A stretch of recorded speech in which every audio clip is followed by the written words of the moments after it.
In the heart of downtown Boston, on a crisp autumn morning, 65-year-old Catherine found herself living through the most humiliating moment of her life. Her wrists were bound tightly to a lamppost with thick rope, the cold metal pressing against her back through her thin beige sweater. A cardboard sign hung heavily around her neck, the bold black letters spelling out "Family Thief for all to see."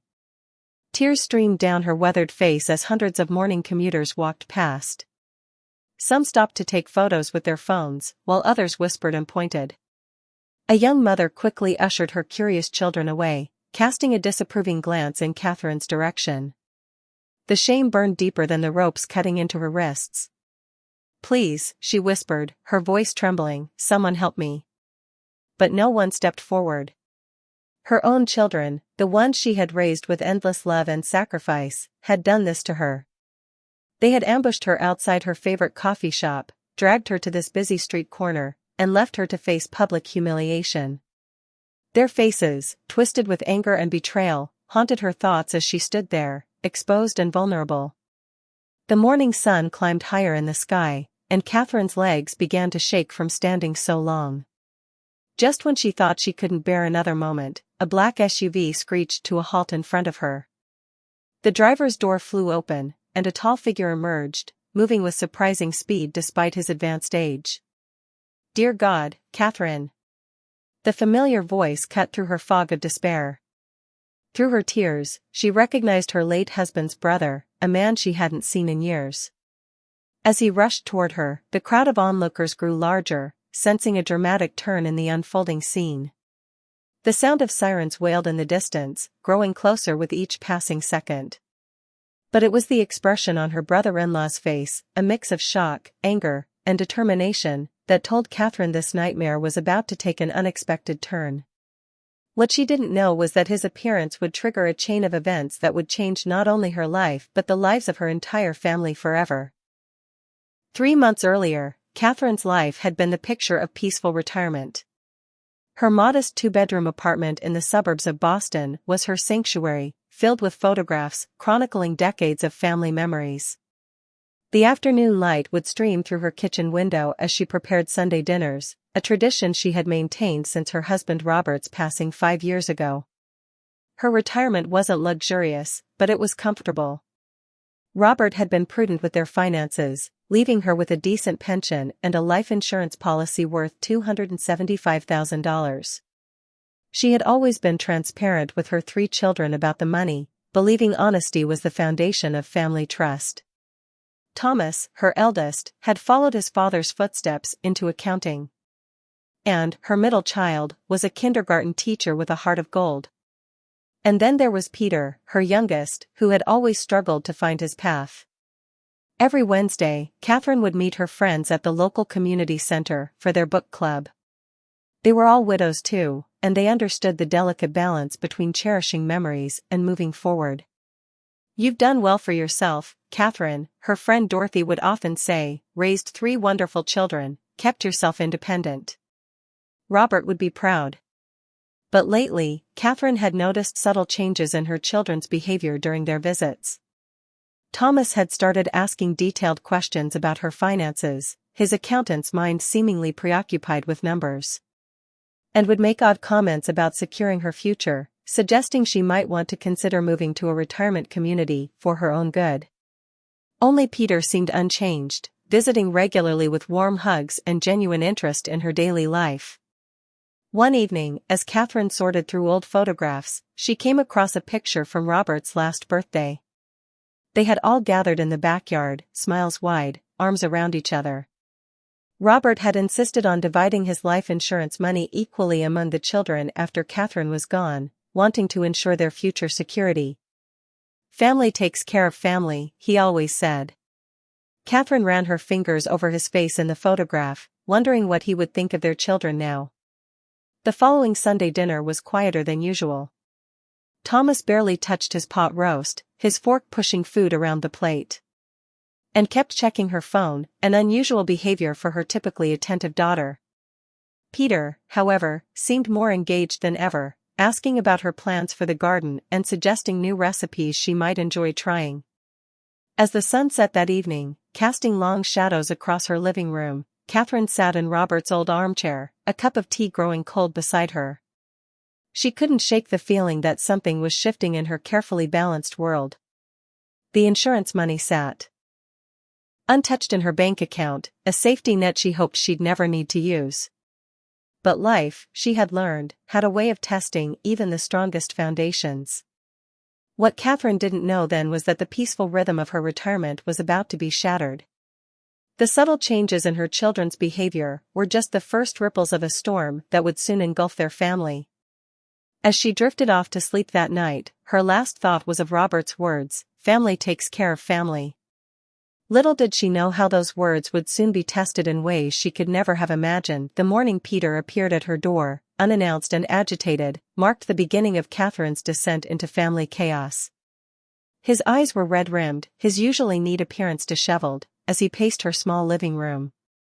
The weight of whatever burden he carried seemed to press down on his shoulders, making him appear older than his 35 years.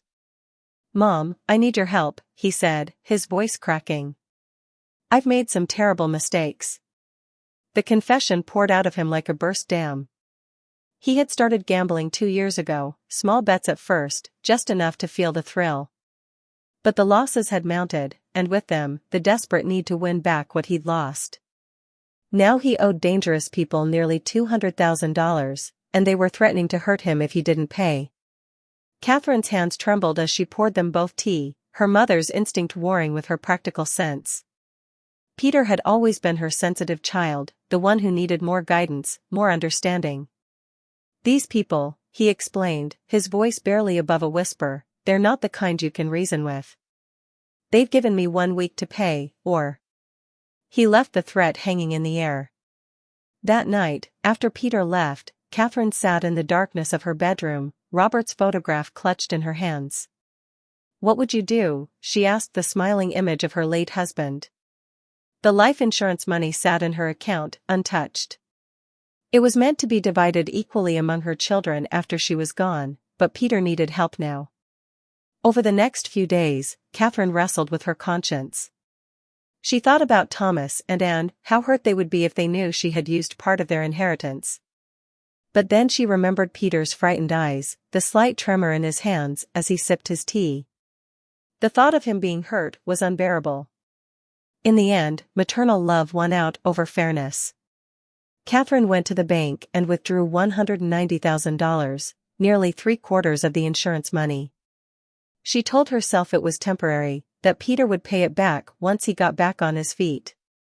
The bank teller gave her an odd look as she requested such a large withdrawal, but Catherine held her head high.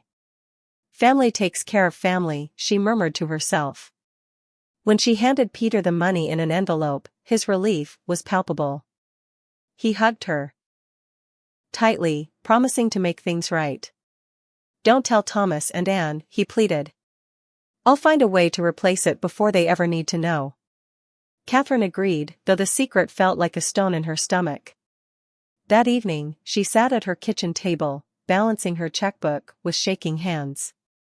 The remaining balance seemed to mock her, a fraction of what she had saved for her children's future. She told herself she had done the right thing, that saving her son from harm was worth any price.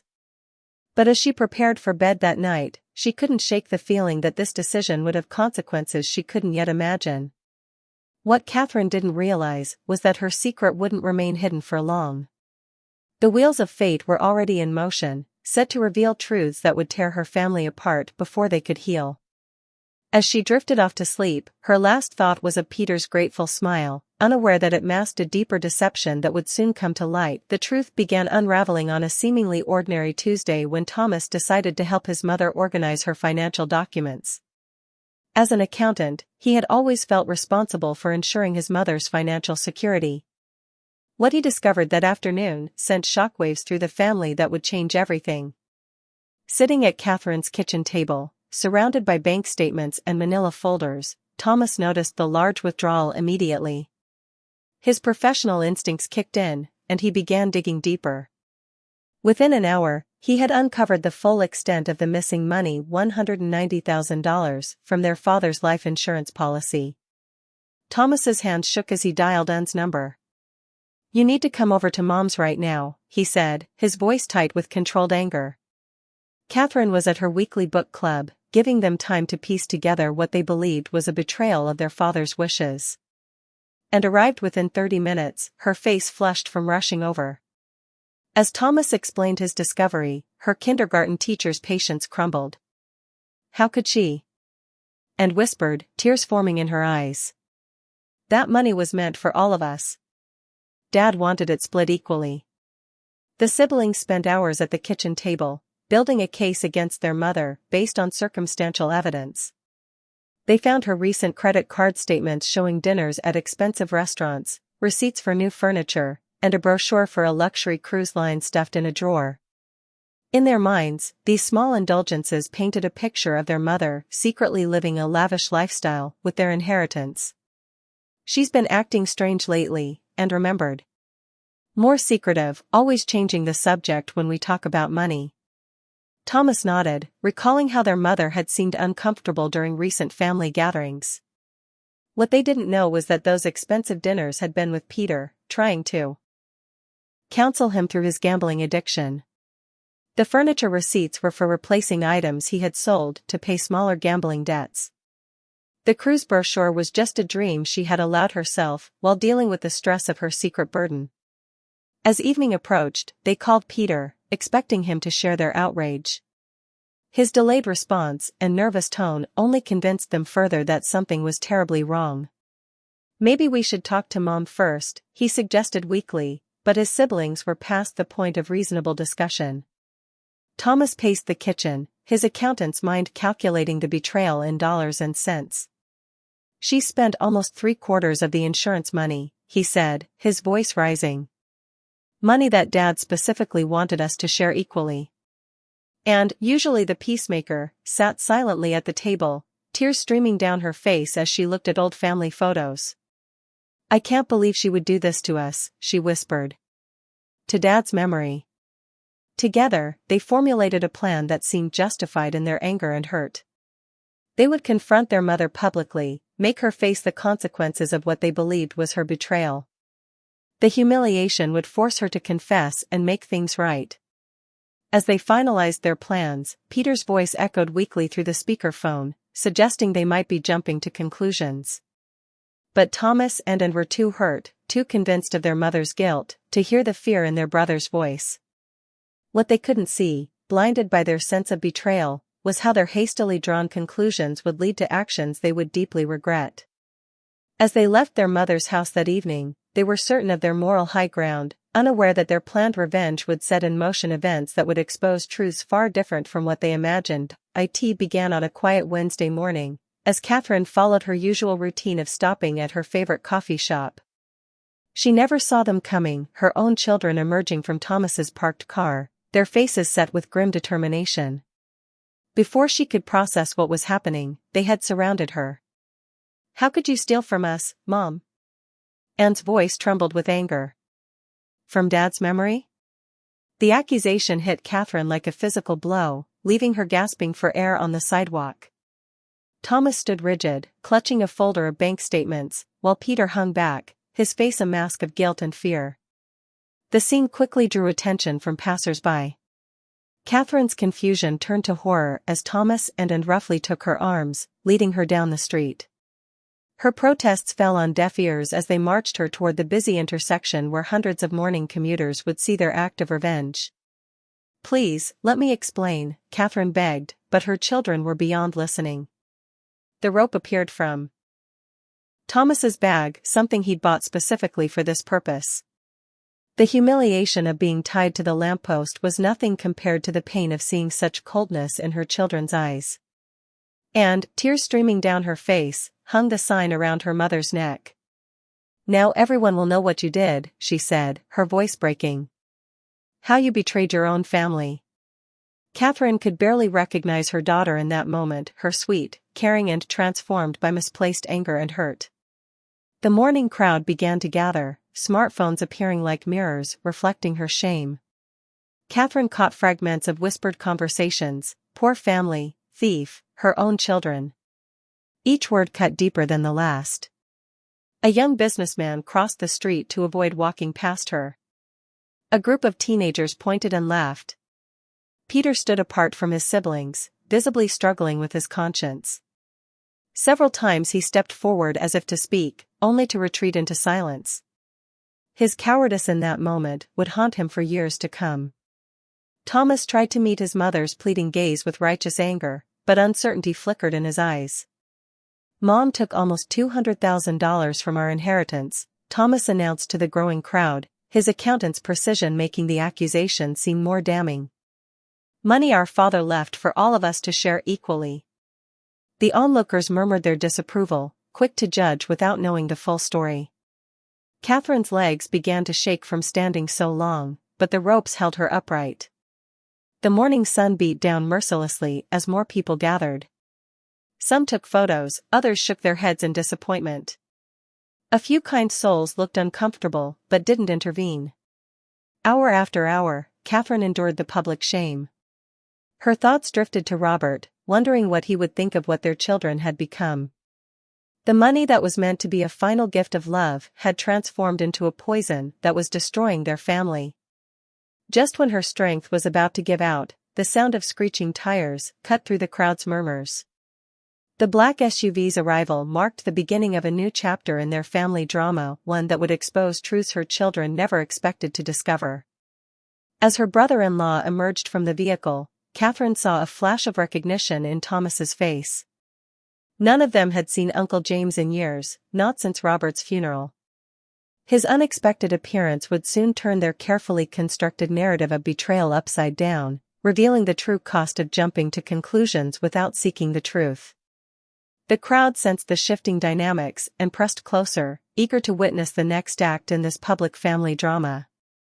What they would see would teach them all a lesson about the dangers of hasty judgment and the importance of understanding before condemning. Uncle James's arrival shattered the tense scene like a thunderclap.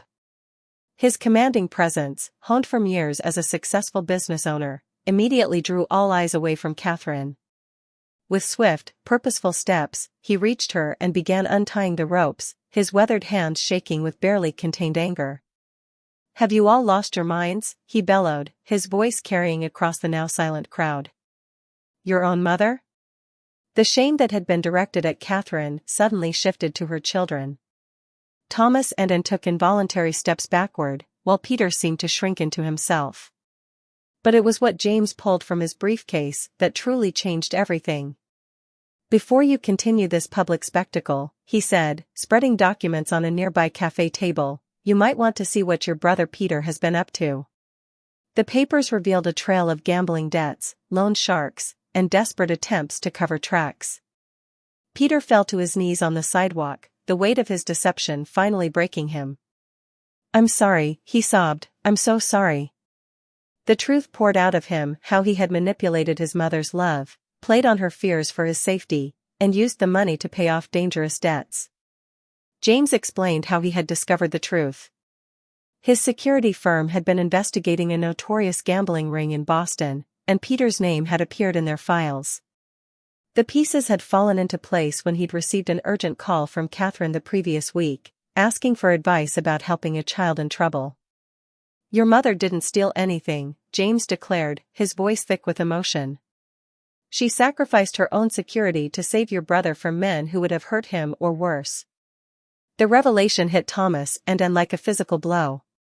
Their carefully constructed narrative of betrayal crumbled around them.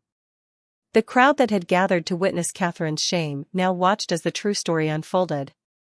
Some wiped away tears as they realized how quickly they, too, had judged without understanding. A kind woman from the cafe brought Catherine a chair and a glass of water, while others glared disapprovingly at her children. "Mom," and whispered, reaching for Catherine's hand, but James stepped between them. "Not yet," he said firmly. "Your mother needs medical attention and rest. The time for apologies will come later." The siblings watched helplessly as their uncle gently led Catherine to his SUV. Before leaving, James turned to face them one last time. "Your father would be heartbroken to see what fear and greed have done to his family," he said.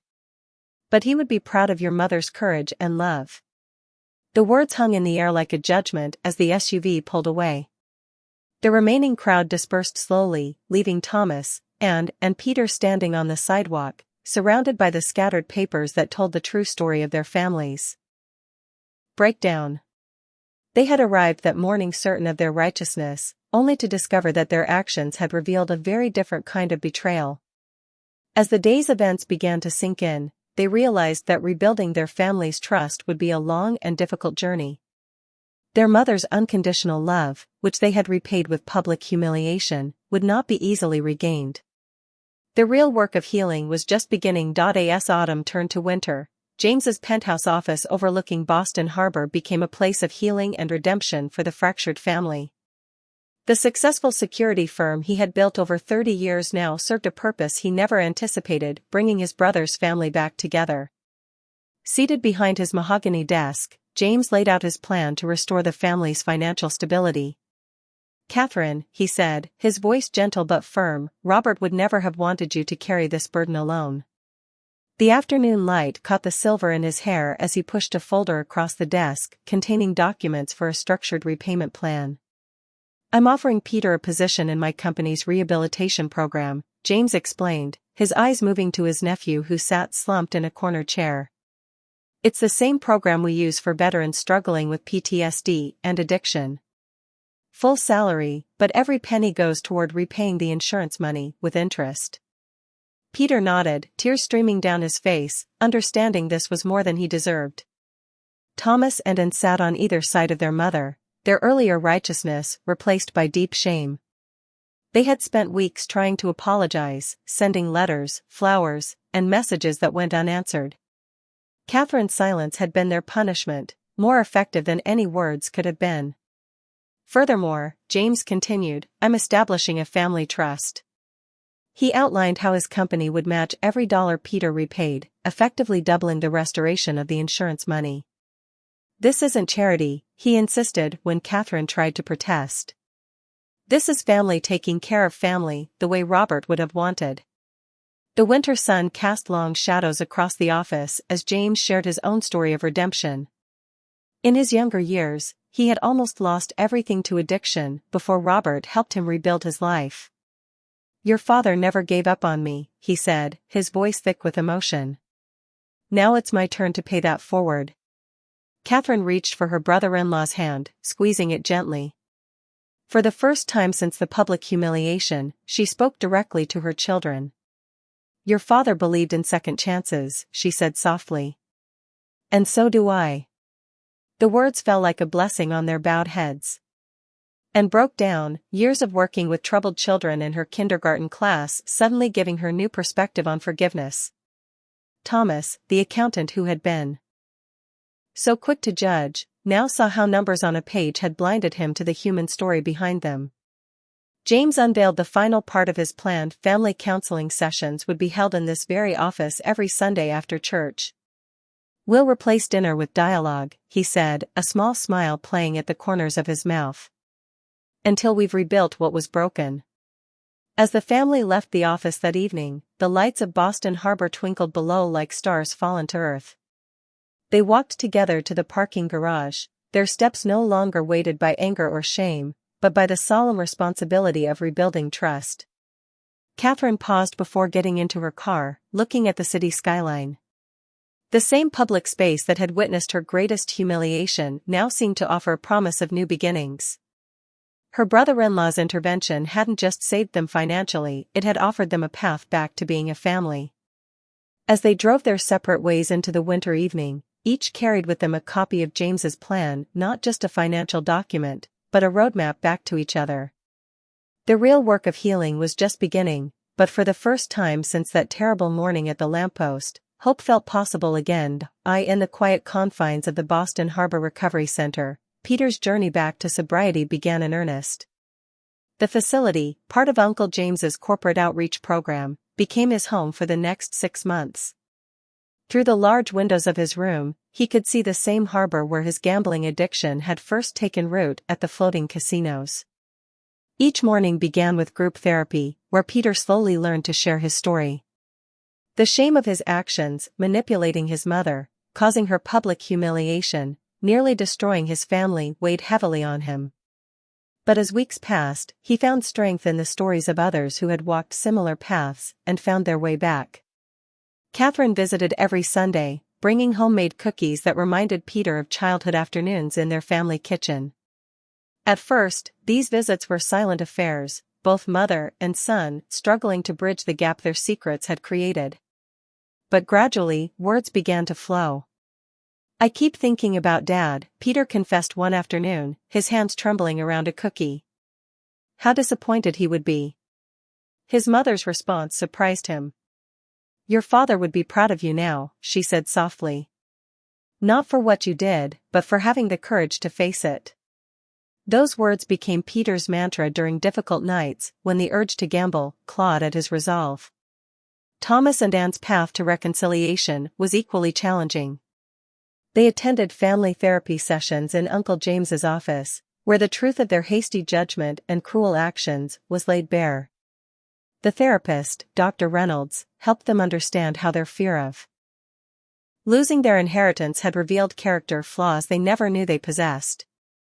"I keep seeing Mom tied to that lamppost," Anne confessed during one particularly difficult session. "Every time I close my eyes, I see what we did to her." Thomas, usually stoic, broke down as he described how his professional training as an accountant had made him focus on numbers instead of family. 6 months into Peter's recovery, the family gathered for their first Sunday dinner since the incident. The table in Catherine's apartment seemed smaller somehow, more intimate. Uncle James sat at one end, his presence a reminder of how close they had come to losing everything. Peter shared his milestone achievements: 6 months sober, a steady job in James's company's community outreach program, and regular attendance at Gamblers Anonymous meetings. The salary, as promised, went directly toward repaying the insurance money, with James's company matching every dollar.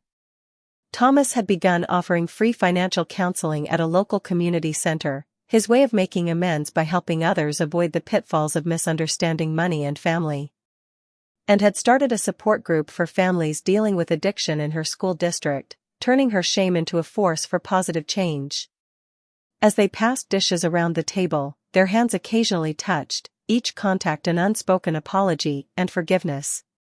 The conversation flowed more freely than any of them had expected, punctuated by cautious laughter and tentative plans for the future. After dinner, as they sat in the living room with cups of coffee, Catherine shared something that brought tears to everyone's eyes. She had begun volunteering at the recovery center where Peter stayed, offering support to other mothers whose children were struggling with addiction. Her experience, both painful and redemptive, had given her a unique ability to reach those who felt lost and betrayed. As the evening drew to a close, they stood in a circle, holding hands, a family tradition they hadn't practiced since Robert's passing. The gesture, once routine, now carried the weight of healing and hope. They were no longer the same people who had stood around that lamppost months ago. They were becoming something new, something stronger, forged in the fire of their worst moments, but tempered by love and understanding. The city lights twinkled outside the window, a reminder of how far they had come from that public moment of shame. As they said their goodbyes, each knew that while their journey wasn't over, they were walking it together, step by step, day by day, towards something that felt like redemption. 5 years after that fateful morning at the lamppost, Catherine stood at a podium in the Boston Harbor Recovery Center's main hall. The room was filled with families who had walked similar paths of addiction, betrayal, and redemption. Her story, once a source of shame, had become a beacon of hope for others. "Family isn't just about blood," she began, her voice steady and strong. "It's about forgiveness, understanding, and the courage to rebuild what's broken." In the audience, her children sat together, their faces reflecting pride and humility in equal measure. Peter, now 5 years sober, wore his recovery medallion on a chain around his neck. The insurance money had been fully repaid, with James's matching program creating an even larger family trust than Robert had originally left. But the real wealth wasn't in their bank accounts, it was in the lessons they had learned. Thomas had transformed his accounting practice to specialize in helping families navigate financial crises without losing their bonds. and had established a successful program in her school district for children affected by family addiction. Peter's journey had perhaps been the most profound. From the depths of gambling addiction, he had risen to become the director of peer counseling at the recovery center. His story of manipulation and redemption helped others understand both the desperation of addiction and the possibility of change. The same hands that had once handled gambling chips now held those of others struggling to find their way back. Uncle James sat in the front row, his hair now completely silver. His intervention had done more than save their family, it had created a ripple effect of healing throughout their community. The recovery program he had started for Peter had expanded to help hundreds of families, with Catherine serving as its heart and soul. After her speech, as families gathered to share their own stories, Catherine found herself surrounded by her children. Their weekly Sunday dinners had resumed, but they were different now, filled with honest conversations, genuine laughter, and a deep appreciation for their bond. They had learned that true family strength comes not from avoiding problems, but from facing them together. A young woman approached Catherine, tears in her eyes. "My mother won't speak to me because of my addiction," she confessed. Catherine took her hands, seeing in this stranger's pain a reflection of their own past. "Give her time," she said softly. "And give yourself grace. Healing is possible if you're willing to take the first step." As the evening drew to a close, the family stood together on the harbor walkway where their journey of redemption had begun. The same waters that had once reflected their darkest moment now sparkled with promise. They had learned that love, though sometimes tested by fear and misunderstanding, could survive even the most terrible storms. "Your father would be proud," James said, placing a hand on Catherine's shoulder. "Not just of how you recovered, but of what you've built from the ashes." Looking at her family, scarred but stronger, broken but beautifully rebuilt, Catherine knew he was right. The lesson they had learned wasn't just about addiction or money or betrayal. It was about the profound truth that every family carries, that real love can withstand our worst mistakes, that forgiveness is both a gift and a choice, and that sometimes the deepest wounds, when healed, become the strongest bonds. As they walked together toward their cars, their shadows merging in the setting sun, Catherine remembered the coldness of that lamppost against her back. But now, instead of shame, she felt gratitude for the journey that had brought them here, for the strength they had found in each other, and for the wisdom that only comes from falling down and rising together. The story of their family had become more than a cautionary tale, it was a testament to the enduring power of love, the possibility of redemption, and the truth that it's never too late to rebuild what's broken. In the end, they had discovered that the greatest inheritance isn't money at all, it's the courage to face our mistakes, the wisdom to learn from them, and the love that helps us find our way back home.